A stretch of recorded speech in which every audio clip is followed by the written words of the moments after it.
Valeu, cara. É o seguinte, galera, eu tô realmente exausto, não aguento mais dar aula nesse sistema aqui, tô uma merda. Eu vou dar essa aula e mais uma para a gente finalizar a introdução ao Santo Agostinho deste ano, porque uma boa parte do nosso curso no segundo período dessa disciplina, né?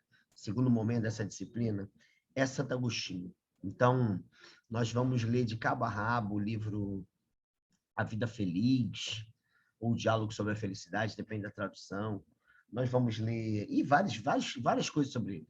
São várias coisas. A relação entre tempo e eternidade. Nós vamos ver o problema da ética do amor, a relação entre amor e ética e tal. Então, isso na segunda parte do curso. Então, o que eu vou fazer hoje, na próxima vez com vocês, é tentar dar conta de dois elementos do pensamento agostiniano. A constatação da existência de Deus como um problema epistemológico e moral.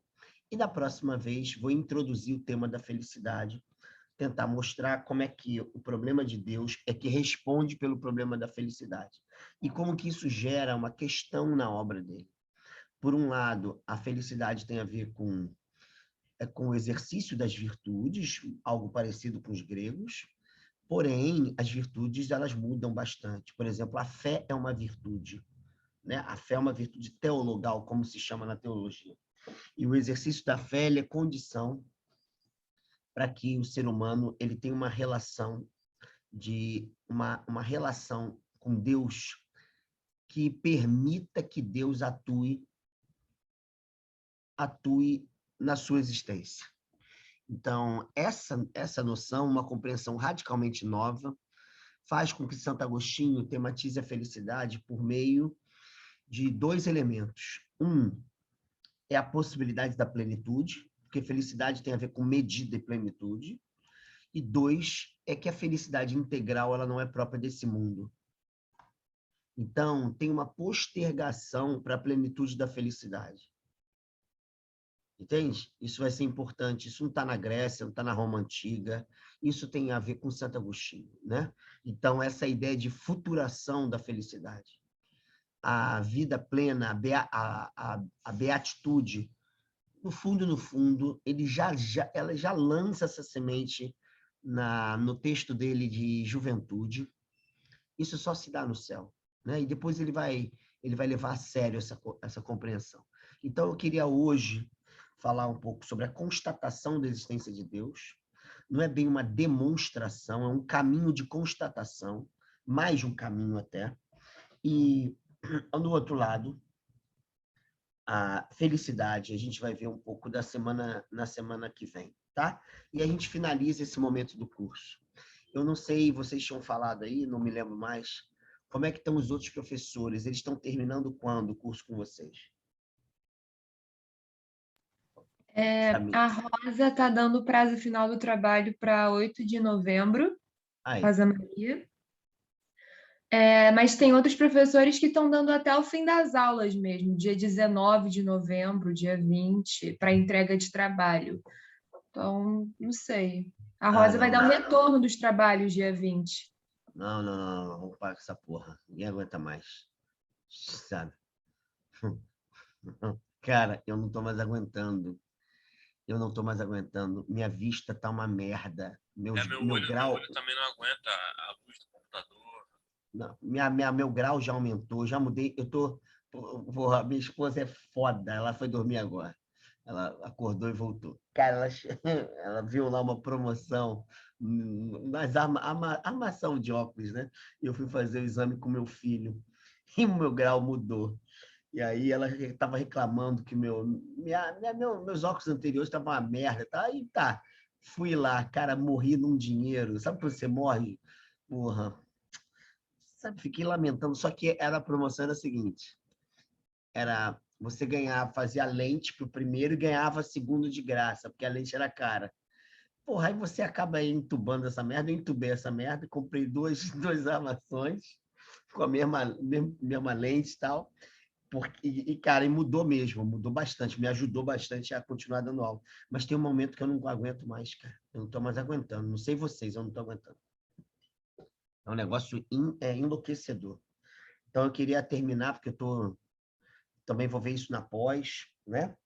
Vou ver como é que eu faço para fechar mais rápido a pós. No início, eram de 8 a 10 aulas. Foi assim que acordaram comigo. Porra, agora querem que eu fique dando 500 aulas. Diz que esses malucos são... Isso não tem o que fazer não, né, cara? Esses caras são meio malucos mesmo, mas vai lá.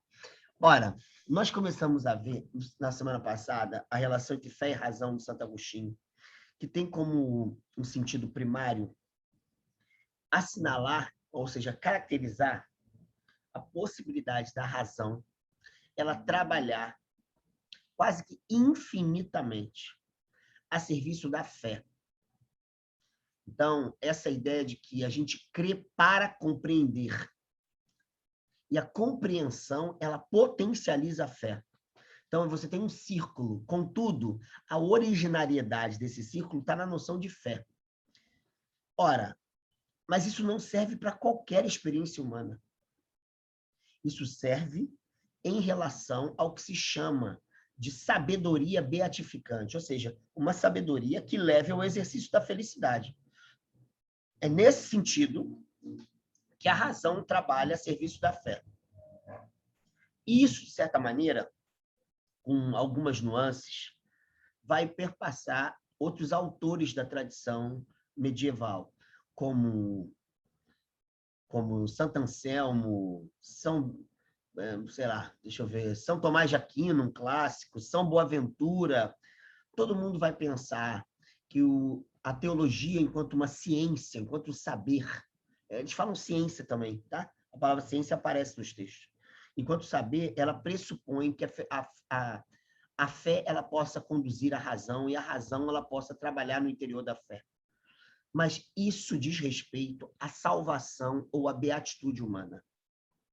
E o exercício da fé, como diz o Moacir Novaes, ela se dá o exercício da razão se dá de maneira finita, porque a fé ela potencializa a expansão da razão em prol da compreensão do nosso processo de salvação ou de felicidade.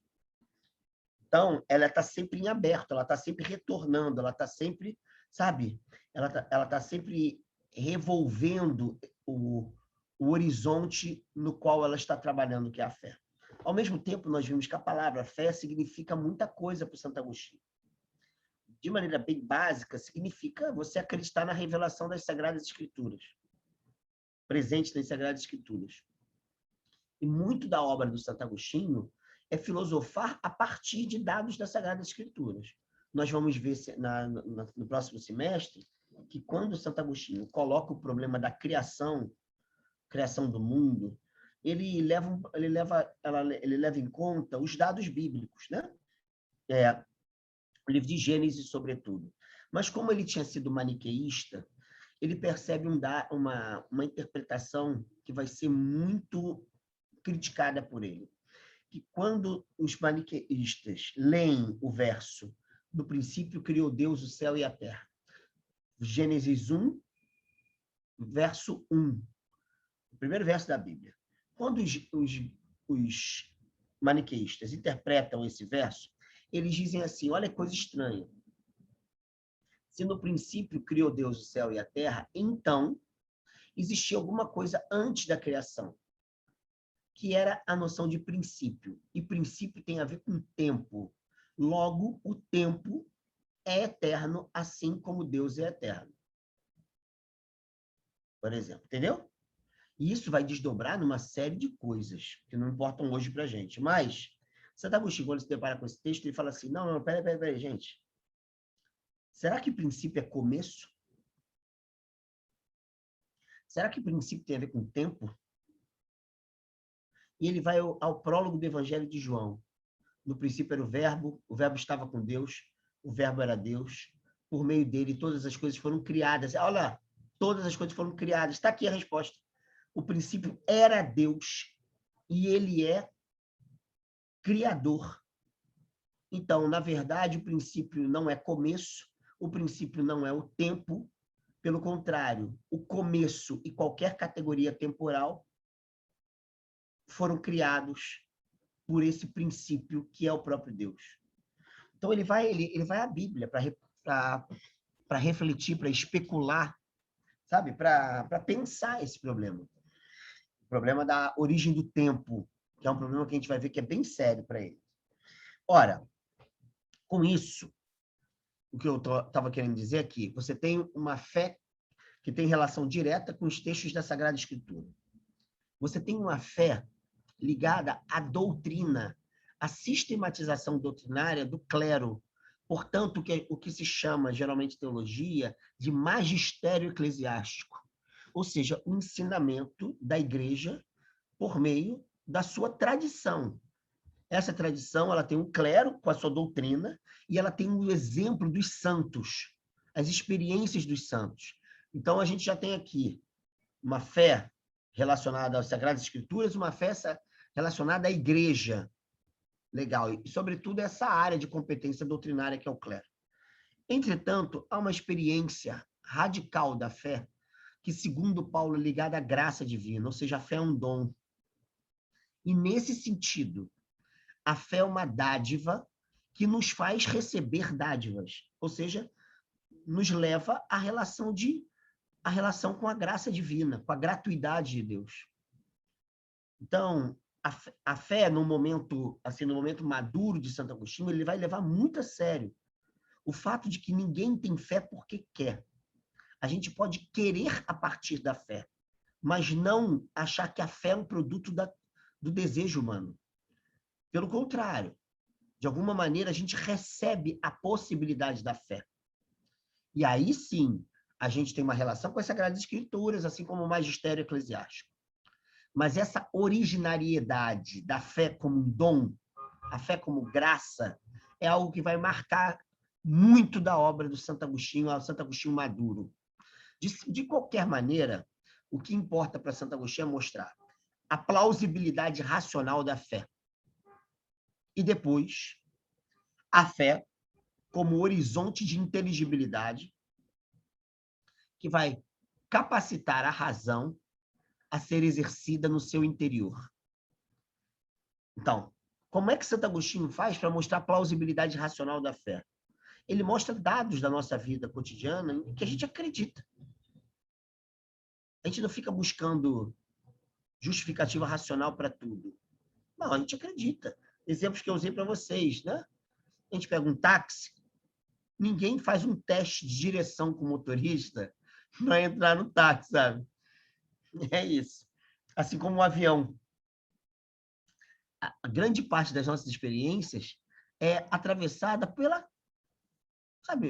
um ato de crença. A gente acredita que o outro seja A, seja B, seja C, seja D, e a gente vive, né? Ele usa o exemplo da questão de a gente confia que os nossos pais sejam nossos pais.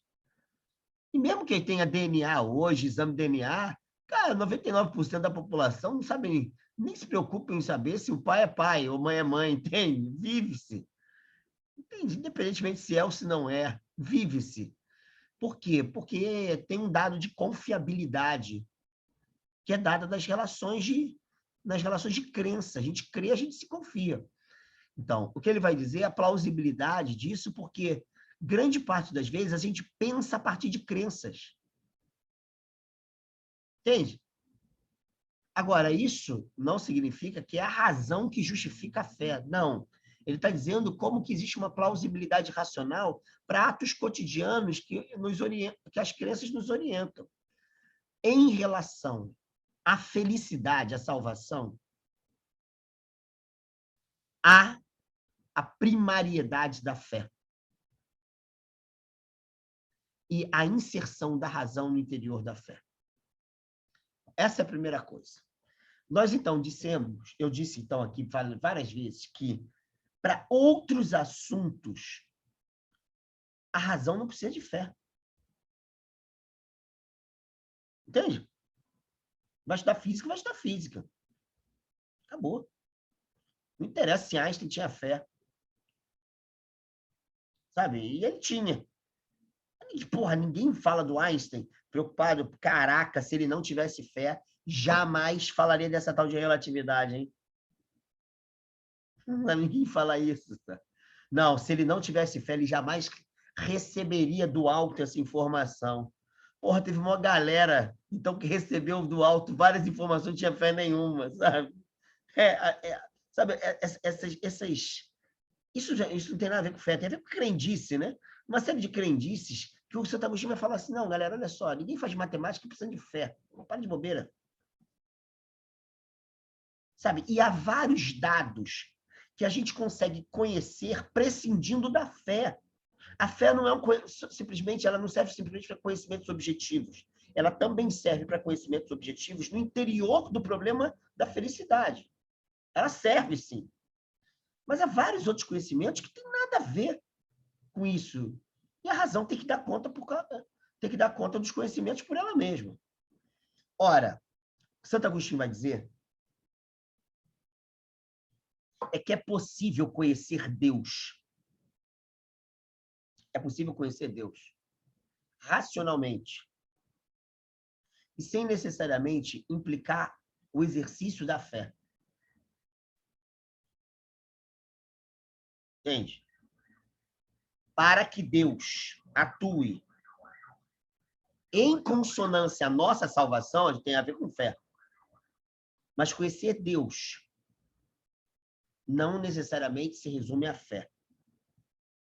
Então, eu vou dar para vocês aqui duas possibilidades de conhecimento de Deus que aparecem em duas obras de Santo Agostinho. Uma é muito conhecida, que é talvez seja o conhecimento de Deus mais trabalhado pelos autores e autoras, que está na obra sobre o livre-arbítrio. Santo Agostinho está perguntando sobre o problema do mal. Ele começa ali falando do mal, a relação do mal com o livre-arbítrio. Então, surge uma questão, é um diálogo, né? A maior parte do livro é feita em diálogo. Ele está discutindo com Evódio. E está discutindo um dado fácil. Vem cá. Se Deus é criador e ele é o sumo bem, como pode haver mal no mundo? Isso é o clássico dos clássicos. Santo Agostinho vai dizer, Deus, a gente tem que crer. Aí entra de novo. Para compreender, a gente tem que crer. O livro começa assim. A gente tem que crer que ele é sumamente bom. Assim que ele é revelado assim. Ele é a bondade suprema. Ele é criador. Ele não pode ter querido criar o mal. Senão ele não é bem supremo, senão ele não é criador e bem supremo. Legal. Ele coloca isso. Então, antes de ele começar a tematizar, se aprofundar na tematização da relação entre livre-arbítrio e mal, porque ele vai dizer que, nesse caso, o problema do mal tem uma relação direta com o livre uso da vontade, com o livre-arbítrio. Então, ele está preocupado com o famoso mal moral, o pecado. A gente ainda vai estudar o problema do mal ano que vem. Então, é um problema central. Santo Agostinho foi o maior autor a tematizar o mal na história da filosofia ocidental. E a caracterização dele é a caracterização mais famosa de todos os tempos. Então, a gente vai estudar esse tema, só esse tema. Mas antes... Então, vou deixar esse tema de lado. O Santo Agostinho para e diz assim, para a gente levar a sério a relação entre Deus, mal e livre-arbítrio, é preciso perguntar como é que é esse Deus, como é que a gente acessa a Deus. Entende? É preciso justificar que esse Deus existe. E quem é esse Deus aí? Para que a gente não possa confundi-lo como autor do mal. Entendem? Então, quando ele coloca o problema assim, ele vai começar a pensar no caminho que nós devemos seguir para a gente constatar que Deus existe. Então, a gente tem que percorrer um caminho. Que caminho é esse? Essa é a questão. Qual é esse caminho? Então, olha, gente, eu vou falar para vocês, é uma síntese da síntese da síntese. Mas o que eu posso dizer é que toda vez que Santo Agostinho quer mostrar a existência de Deus e a nossa relação com essa existência, ele parte de um caminho específico, que é a via da interioridade. A via da interioridade. Ou seja, ele se depara com o fato de que nós, quando conhecemos a realidade, nós temos uma relação corporal com a realidade. Nosso primeiro contato com o mundo é um contato corporal. Esse contato ele é feito a partir de 5 sentidos. Sabe? Olfato, tato, paladar, audição, né? Visão. Então, os 5 sentidos. Mas há no ser humano alguma coisa interessante. É que o ser humano ele não somente se relaciona com a realidade externa através dos 5 sentidos. Ele tem um saber não reflexivo acerca da atuação dos 5 sentidos.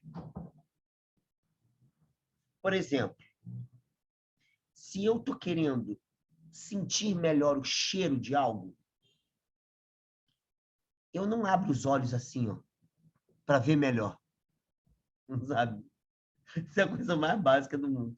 Se tiver, porra, já tava um cheiro aqui, cara. Porra, tá alguma coisa pegando fogo. E a gente, caraca, começou a ficar desesperado. Aqui em casa não era tal. Você já imaginou se no lugar, sabe, de eu inspirar, assim, com uma percepção maior, uma atenção maior ao olfato, sabe, eu começasse a tentar, a degustar, ficar... Porra, alguém ia falar, Alexandre, tá com algum tipo de retardo, cara. Isso não faz sentido nenhum, cara. Cara, o que tem a ver paladar com olfato? Entende? Alguma coisa em nós sabe da condução da atuação dos nossos sentidos. Pegaram? Ou seja, vou dizer a expressão bem agostiniana, a gente não só sente um cheiro, a gente sente que sente. A gente não para pensar nisso.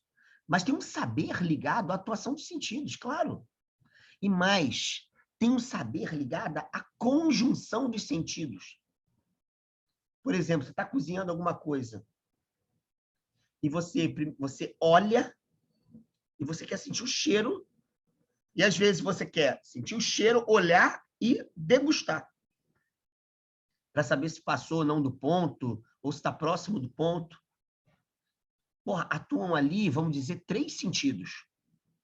Entende? Como é que a gente sabe que esses são os sentidos que devem ser atuados? De certa maneira, outros seres vivos, animais, também sabem disso. Entende? Sabe? Uma cobra sabe. Um papagaio sabe. Um cachorro sabe. Ele tem um saber ligado à atuação dos sentidos. Para Santo Agostinho, o nome disso vai atravessar a Idade Média, é o sentido interior. É um sentido interior. Ele mostra as quantas andam a atuação dos nossos sentidos. Entendeu? É quase que uma sabedoria sensitiva. Então, o que eu quero dizer para vocês é o seguinte, é que quando os nossos sentidos atuam, há uma certa interioridade dos sentidos em jogo. Porque há um sentido que se orienta pela percepção do andamento dos sentidos. E ele consegue conduzir e ele consegue perceber que está dando merda. Né? A gente tem que dilatar mais a pupila. A gente tem que aguçar mais o olfato. Sabe? É esse saber, assim. Então, saber corporal, porém orientado por um sentido interior. E o que faz? O que faz essa nossa relação do sentido interno com os sentidos externos? Ele nos leva a uma relação de concretude com cada coisa.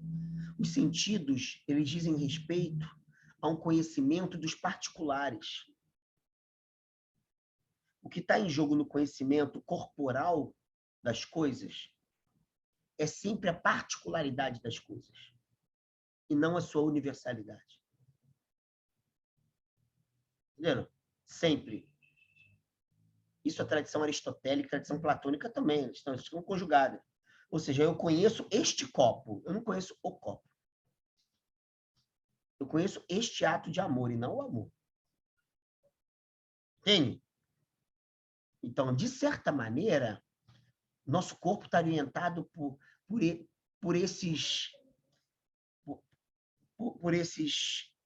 essas experiências de particularização, esses pronomes demonstrativos. Esse, essa, aquele, aquela, é isso que interessa.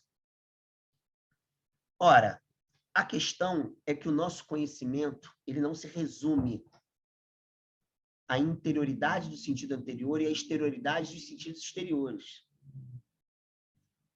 Quanto mais a gente entra em si, mais a gente se depara com o fato de que o nosso conhecimento ele pode ter relação com as coisas particulares, mas ele não se esgota nas coisas particulares. Não se esgota. E esse nosso conhecimento ele não é só da ordem da epistemologia, de saber a verdade das coisas, por exemplo. Ele também é de uma outra epistemologia de caráter moral. É como atuar no mundo. O que orienta as nossas ações? O que orienta certos juízos nossos, que tem a ver com o conhecimento das coisas particulares? O que nos orienta? É somente um conhecimento de ordem corporal? Santo Agostinho vai dizer não. Não. Claro que não. Quando eu, por exemplo, identifico 3 atos, 3 comportamentos radicalmente distintos e falo, os 3 foram justos. Como isso é possível? Eu vejo 3 realidades radicalmente diferentes e falo, as 3 são belas. Um juízo estético. Como isso é possível? Entende? Então, exatamente esse problema vai levar Santo Agostinho à via da interioridade. Ele vai interiorizar o conhecimento. E vai dizer o seguinte, é claro que o conhecimento tem um componente corporal forte, mas o problema do conhecimento é que ele tem um componente anímico, ele tem a alma. E há duas categorias que dizem respeito a 2 propriedades da alma. São várias, tem outras também, mas eu vou falar 2 que interessam aqui. A primeira é a vontade, que vai ser uma categoria central para Santo Agostinho. E que nós vamos ver ano que vem, sobretudo com a questão do amor. Sabe? Com a ética do amor de Santo Agostinho. É ali, o problema vai estar na vontade. Essa é a primeira coisa. A segunda é a razão. E Santo Agostinho vai seguir bem o que os gregos e romanos ensinaram. Somos racionais. Só que Santo Agostinho vai olhar para a razão e vai falar o seguinte, olha só, nós temos esse juízo que eu falei. Porra, 3 atos totalmente diferentes eu considero justos. Então, eu estou aplicando o conceito de justiça. 3 coisas radicalmente distintas eu estou considerando belas. Eu estou operando com o conceito de beleza. Porra, mas o conceito de beleza e o conceito de justiça estão sendo aplicados a realidades particulares, porém eles não se esgotam nas realidades particulares. Senão, não conseguiria operacionalizá-los para cada um, né, dessas experiências, desses comportamentos, dessas realidades. Eu não conseguiria. Então, a pergunta de Santo Agostinho é, tá bom, eu não consigo. Isso significa que a ideia de justiça e de beleza não se esgotam nos seres aos quais nós as aplicamos. Então, ela tem um certo caráter de irredutibilidade ao espaço, ao tempo e aos particulares. Como é que eu explico isso? Porque quando eu digo que é a razão que me fornece o conceito de beleza, o conceito de justiça, para que eu possa promover um juízo e dizer isso é belo ou isso é justo, Será que não é a razão que está criando esses conceitos? Entende? Assim como os 5 sentidos nos dão certas informações de realidades particulares, o sentido interno se relaciona com o andamento desses sentidos externos. Então, será que não é a razão que fornece essas medidas que a gente chama de conceitos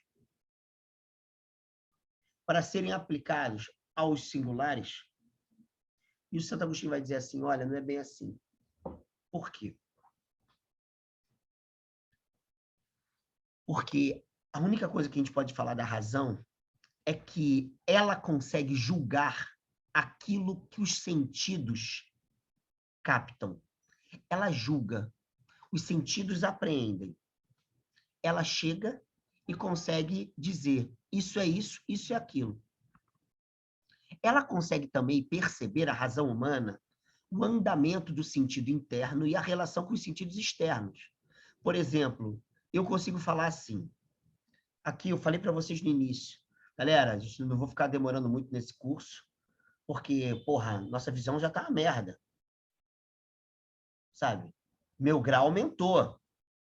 Quase 2 anos dando aula assim, cara, todos os dias. Porra, não há visão que aguente essa merda. Entendi? Eu cheguei para vocês de bandeira real, olha, é isso.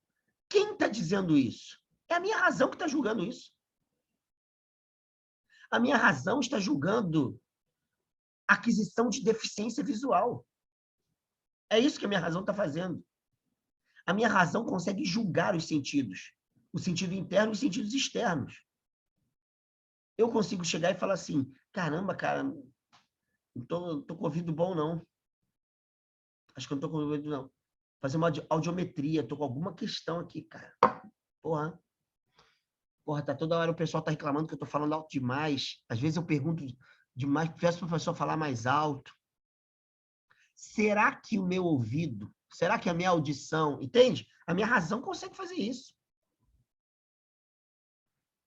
A questão é a seguinte, a razão julga o sentido interno e os sentidos externos. Mas será que ela não é julgada por alguma instância superior a ela?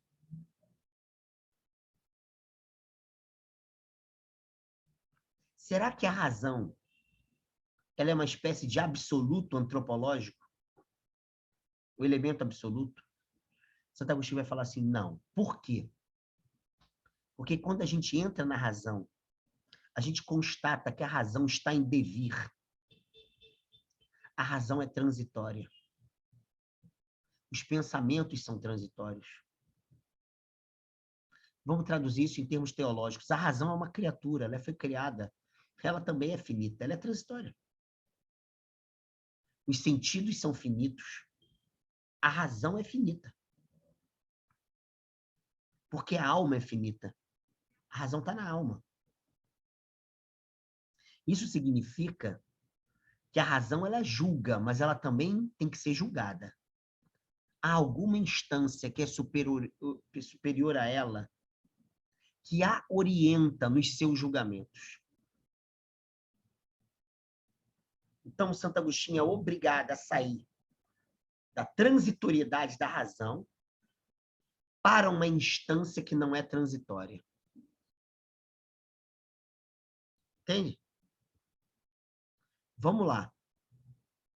No caso do conhecimento, há um conceito que para Santo Agostinho é paradigmático. Para se falar, para a gente que orienta a nossa percepção de que os conhecimentos eles não podem ser equivalentes. Tem conhecimentos que são errados. Tem conhecimentos que são verdadeiros. Eu só posso distinguir as últimas consequências, o verdadeiro do falso, porque eu tenho acesso à verdade.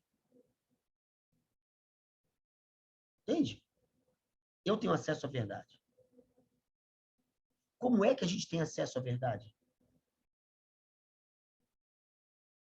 Santo Agostinho vai dizer o seguinte, que um conceito ele é dado a nós. Ele não é produzido por nós. Então, por exemplo, quando eu afirmo o verdadeiro como falso, o falso como verdadeiro, há alguma coisa que chega para minha razão e diz assim, cara, você está falando merda. Você não se certificou bastante. Você tem que repensar a atuação do seu juízo. Então, Santo Agostinho, num texto chamado Sobre a Verdadeira Religião, ele vai criar um argumento para dizer que o ceticismo ele é uma contradição. Porque ao afirmar que não existe verdade, eu estou falando uma verdade. Mas para falar uma verdade, eu tenho que ter acesso à verdade. Então, a verdade ela não se reduz a um juízo. É o juízo que se orienta pela verdade. Então, a verdade não está na razão. A verdade é dada à razão. Então, o que o Santo Agostinho está dizendo é a gente tem acesso à verdade enquanto horizonte de iluminação dos nossos juízos. Daí a famosa teoria da iluminação, que a gente ainda vai estudar no que vem. A famosa epistemologia agostiniana. Ou seja, o Santo Agostinho, ao entrar na razão humana, ele constata que a razão humana ela se orienta por horizontes que ela não criou. Por exemplo, a verdade a razão não cria. A verdade é que orienta os juízos. A verdade não é produto dos juízos. Então, a verdade é constatada como condição dos juízos. Da mesma forma, no âmbito moral, as virtudes, por exemplo, da justiça, por exemplo, da caridade, que para ele vai ser o carro-chefe da experiência humana. A caridade, que é o amor radicalmente gratuito. Ele vai dizer, obviamente, que segundo a Epístola de João, a primeira epístola, Deus é amor, significa Deus é caridade. Então, ele vai falar como é que é possível a gente ser caridoso. Ele vai dizer que é óbvio que a caridade não é inventada por nós. A caridade é dada a nós. Entende? Ele vai dizer, óbvio que a justiça não se resume ao que a gente diz ser justo. A gente diz que algo é justo porque a gente se orienta pela justiça.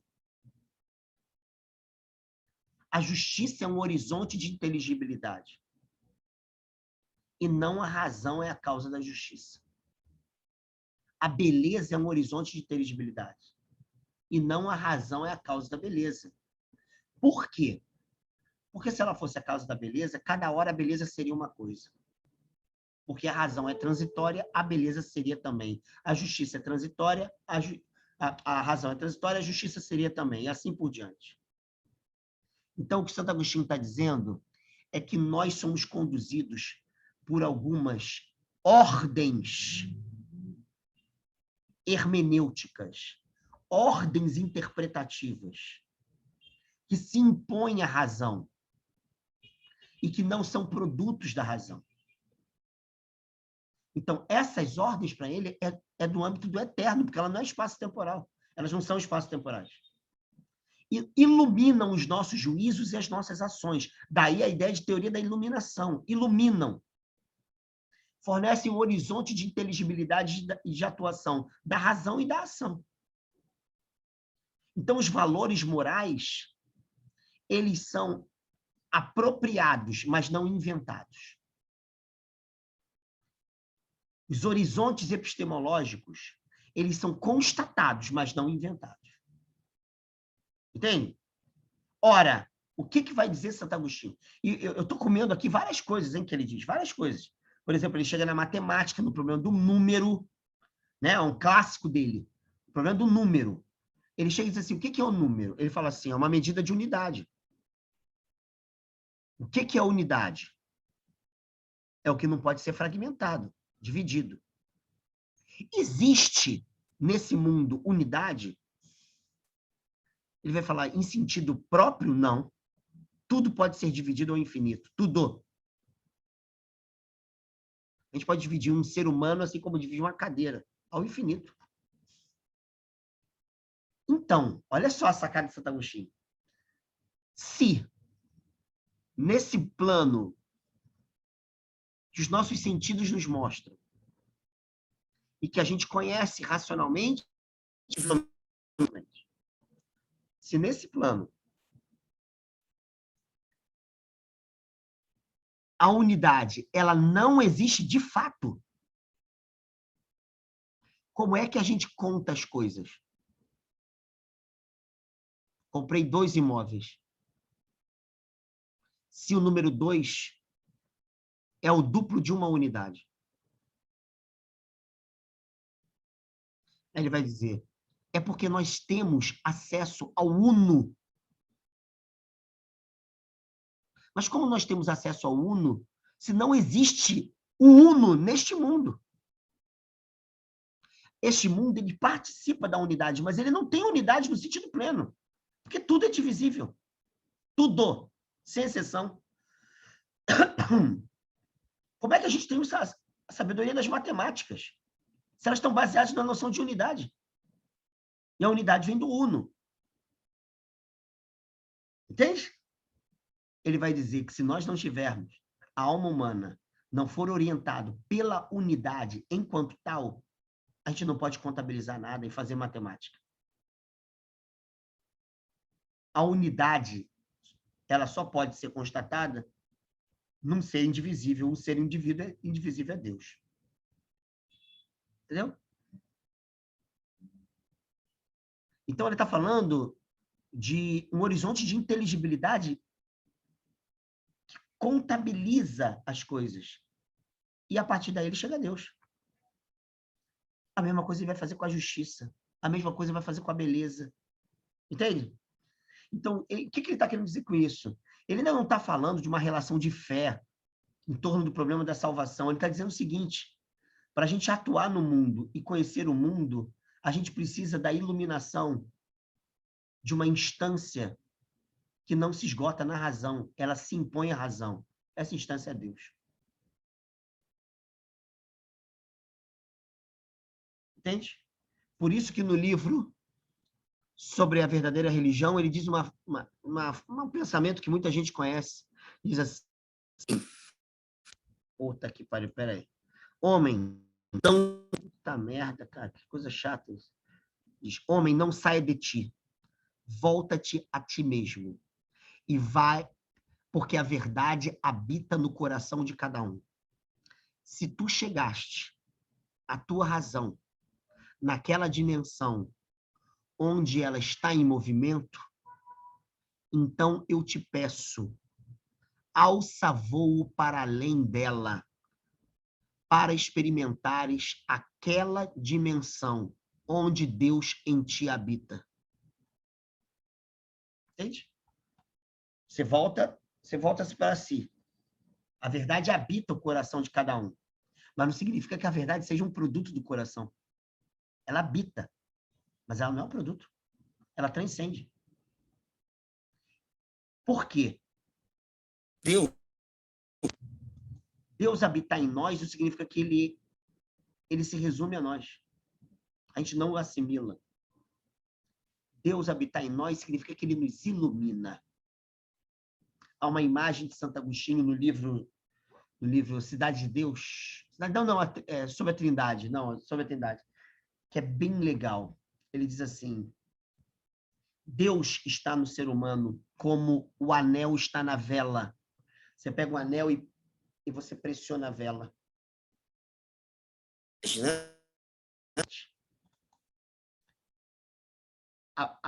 O anel marca a vela, porém o anel não é a vela. E a vela não engloba o anel. Ele diz, é assim que Deus ilumina a alma humana. Entendeu? É a marca. Então, em nós atua essa marca do anel, que são essas ideias reguladoras, que é da ordem do eterno, justiça, beleza, verdade, unidade. A gente opera com elas sempre. E a gente não constata que elas são as marcas do anel, entendeu? Professor, Fala, Matheus. esse mesmo raciocínio é que ele usa com relação à fé, que nós não produzimos a fé porque a fé, a gente bebe da fé, vamos dizer, uma fé eterna. Não, não, a fé ela é uma dádiva, porém ela tem que ser exercida, ela se temporaliza, sabe? A fé ela tem que se fazer exercício, ela não é só um conjunto de crenças. Isso, a sua pergunta é boa, pelo seguinte, porque como ela é uma dádiva do eterno. Agora, o seu exercício, ele é temporal. Então, ela é dada para ser exercida, assim como toda virtude. Por exemplo, a justiça ela é da ordem do eterno. Porém, tornar-se justo é da ordem do temporal. Entendeu? Ou seja, a fé é dada pela ordem do eterno. Ela é exercida na ordem do tempo. Entendeu? Porque a salvação, apesar dela não se esgotar nesse mundo, ela começa nesse mundo. A felicidade começa nesse mundo, mas não se resume a esse mundo. Ela transcende, porém ela atravessa. Então, é exatamente... boa, sua pergunta é muito boa. Essa tensão entre eternidade e temporalidade é que marca a obra de Santo Agostinho. Então, enquanto dádiva, ela vem da ordem do eterno. Enquanto exercício, ela é da ordem do temporal. Nesse sentido, é bom a sua pergunta, porque nesse caso de ser dom, ela não é certeza. A palavra certeza não faz nenhum sentido para essa galera. Eu vejo a galera falando essas babaquices, conjunto de merda. Não, eu tenho certeza que é assim. Você está usando um critério da filosofia cartesiana. Foi a filosofia cartesiana que reduziu verdade a certeza. Entende? Fé não tem a ver com certeza. Fé tem a ver com o exercício da beatitude, da salvação ou da felicidade. Não tem a ver com certeza. Certeza está num outro âmbito. O problema é que a gente já colocou um critério moderno para se falar de fé. Então, aqui, Mateus, como a fé é um exercício, ela comporta risco. Sempre. Que para Santo Agostinho, o risco se chama pecado. Que ele é anterior à moral. Quando a gente fala assim, me masturbei, masturbar é pecado. Porra, cara, eu não consigo hoje mais... Quando eu estou no âmbito acadêmico, eu não consigo parar para discutir isso. Quando eu estou fora do âmbito acadêmico, eu ainda bato um papo. Mas dentro do âmbito acadêmico, eu não aceito essas babaquices, não. Porra, vai estudar, caralho. Vai estudar com seriedade. Aqui a gente pode ficar trazendo um conjunto de merdas que a gente trouxe da vida para ficar falando e perpetuando, porque não é assim. O que ele vai dizer, o pecado é uma condição ontológica.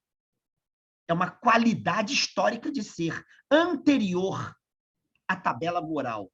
A tabela moral, ela é derivada desse pecado.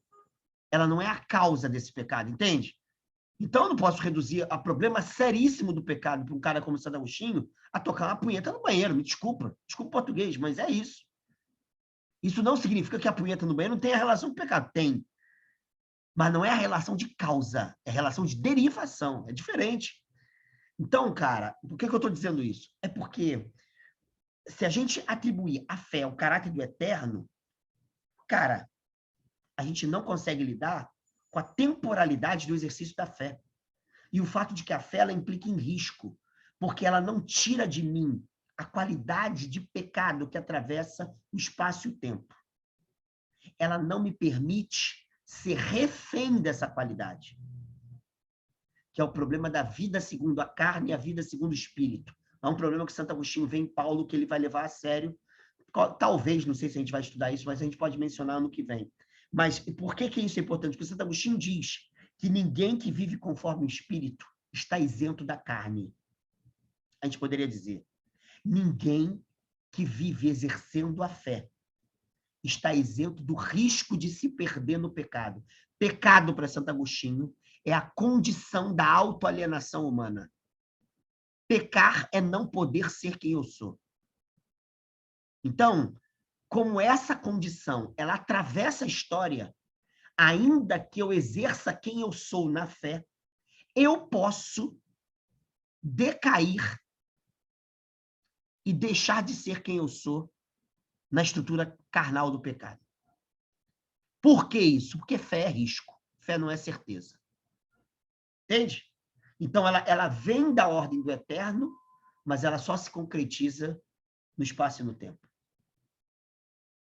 Na relação com o eterno, mas é no espaço e no tempo, porque a gente está aqui. Boa tua questão, Matheus.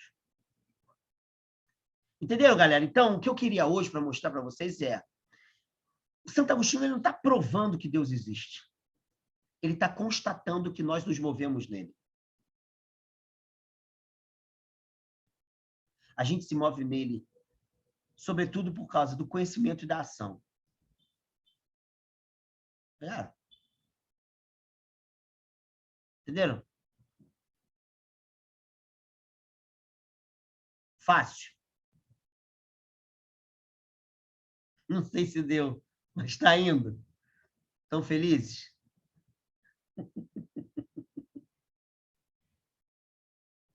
Então, galera, era isso. Um bom feriado para vocês. Sucessão. Vamos terminando isso aí, tá? Os nossos olhos não caírem. E aí, semestre que vem, aí frente a frente, presencialmente, a gente se aprofunda nos textos, a gente vai ler bastante coisa, a gente vai ver muitos detalhes, vai ser, acredito que deva ser bem legal, porque além do Santo Agostinho, que a gente vai, é uma parte boa do curso, a gente vai ler autores que são bem densos também, e bem interessantes, da Alta Idade Média. Tá? Isso quando, professor? Isso semestre que vem, né? Ah, no semestre que vem. Com relação a essa questão da visão que você estava falando, quando começou a pandemia, eu estava usando óculos. Aí eu comecei a fazer uns exercícios, cara. E agora eu tô enxergando muito melhor do que quando começou a pandemia, porque uns exercícios muito bons funcionam, cara. Eu tô enxergando muito melhor mesmo. Se quiser, depois eu te passo. Eu acho que o nome disso é a fé, hein, cara? É por isso que eu tô perguntando sobre a fé, cara. Você experimentou um milagre aí, viu um culto da Igreja Universal, botou um copo d'água em cima da televisão. Já te entendi, cara. É alguma parada da ordem da verticalidade divina. Então, cara, parabéns, cara. Como isso é graça, então, cara, foda que não fui agraciado dessa vez, cara. Brincadeira. Minha mãe faz um monte de exercício também. E não sei como é que está no meio da pandemia, mas ela tinha ajudado demais a ela, os exercícios oculares e tal. Sério, eu parei de usar óculos. Agora eu estou enxergando bem melhor. Mas você tinha miopia? Não, é astigmatismo. Ah, porra, o meu é 5,5 graus de miopia, sabe? Porra, e para ler, agora eu tô começando a ter, porra, porque é foda ler, né? Porra, já tô tendo alguns problemas. E o médico é meu amigo até, o oftalmologista, ele falou, Alexandre, daqui a pouco a gente vai ter que rever esse negócio aí para perto.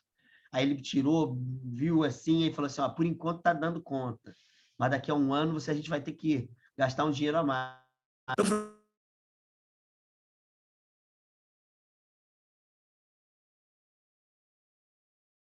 E ficou mudo, professor.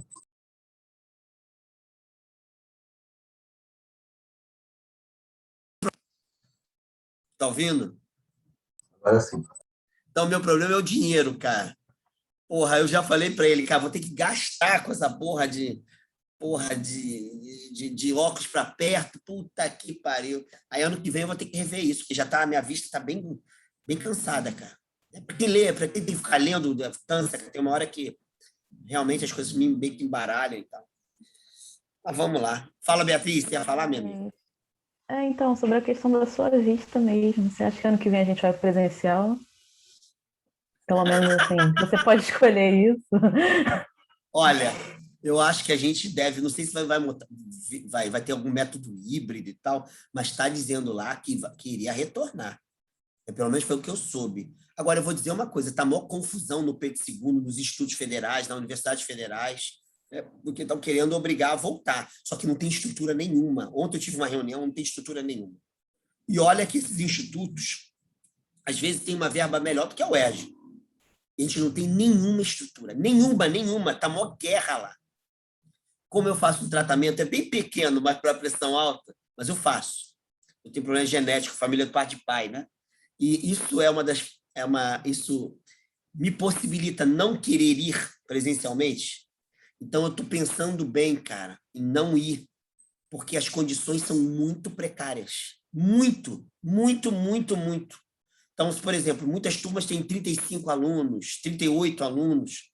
Você não tem quantidade de salas suficientes para divisão e manter o distanciamento social. Você não tem verba para álcool em gel na quantidade necessária. Você não tem verba para oferecer mais. Cara, tem 500 mil questões que as universidades públicas não têm, cara.